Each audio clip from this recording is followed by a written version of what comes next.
Hello, I'm Lin Cui from Hospital for Reproductive Medicine, Shandong University. Today, I will share the topic cohort study.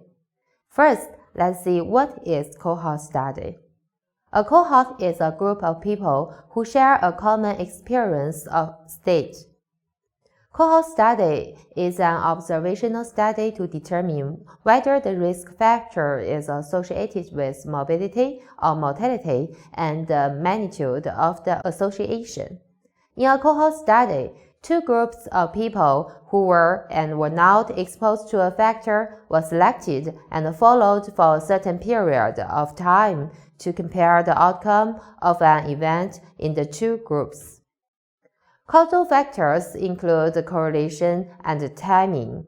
Clinical evidence can be graded according to the validity of the causal relationship.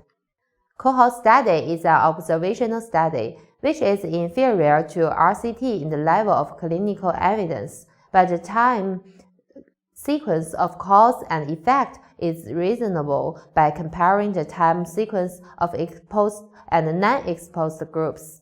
Therefore, it is possible to test the strength of the causal relationship between exposure factors and diseases. Study designs can be divided into two categories based on the time the cohort enters this study. One is fixed cohort, in which the group has a fixed time starting point and ending point, and then they are followed up until the end of the observations period. The members did not withdraw for reasons other than the final event, and no new members are added.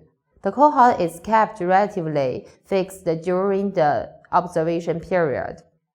The other is dynamic cohort, in which the original cohort members can consistently exist and new objects can be added at any time. Let's see an example, which means Swedish National Birth Cohort. It included live births in Sweden from 1982 to 2012 to investigate the risk of ovarian cancer in ART pregnant women. It suggested that the risk of ovarian cancer and borderline ovarian tumors increased in ART women, but factorial analysis also found an increased risk in infertile women who were not treated with ART, including 1.36-fold increase in ovarian cancer and a 1.29-fold increase in borderline tumors. However, within infertile women, there was no difference in the risk of ovarian borderline tumor between the ART group and the nature-conceived group, suggesting that it may be due to infertility rather than the technology. The start and the end time of the cohort are fixed. The start time is 1982 to 2012, and the end time is 2019. The subjects ended up with and without tumors, so it's a fixed cohort. Depending on the time in which they enter the cohort and the time in which they end their observation, the cohort can be also divided into three categories, namely retrospective cohort, prospective cohort, and ambispective cohort. In retrospective cohort, the grouping of subjects is based on the historical information available to the researchers at the beginning of the study, and the outcome have already appeared.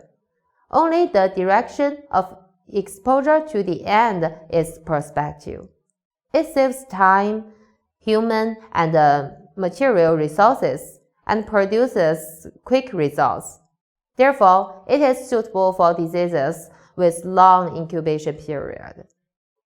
It is commonly used in the study with special occupation exposure, yet the confounding factors that influence exposure and disease are often leaked in retrospective cohort, which may affect comparability between exposed and unexposed groups.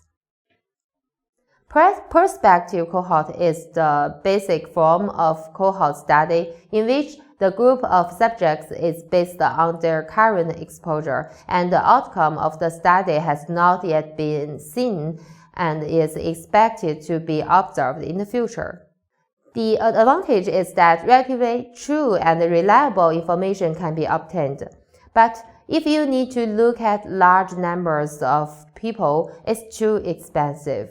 And if the incubation period of the disease is long, the time for observation is accordingly prolonged.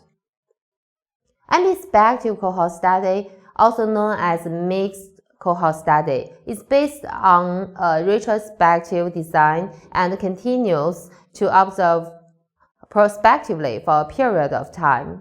It has the advantage of the above two kinds of cohort. Under the condition of retrospective cohort study, if the observation time from exposure to the present is insufficient, and it is possible to carry on the observation, the ambidextrous cohort can be used.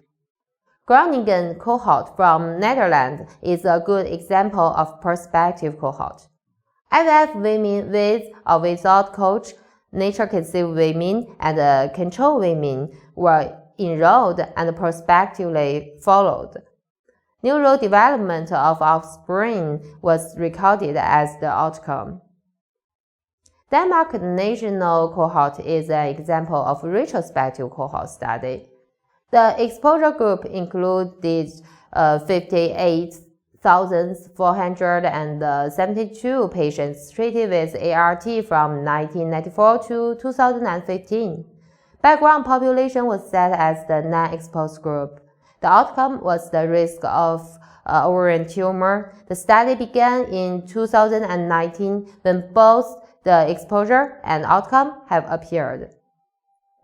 Epic's cohort in Italy is the example of ambidextrous cohort.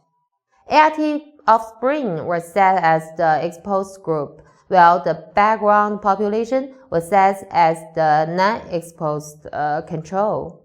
The outcome was the long-term health of the offspring.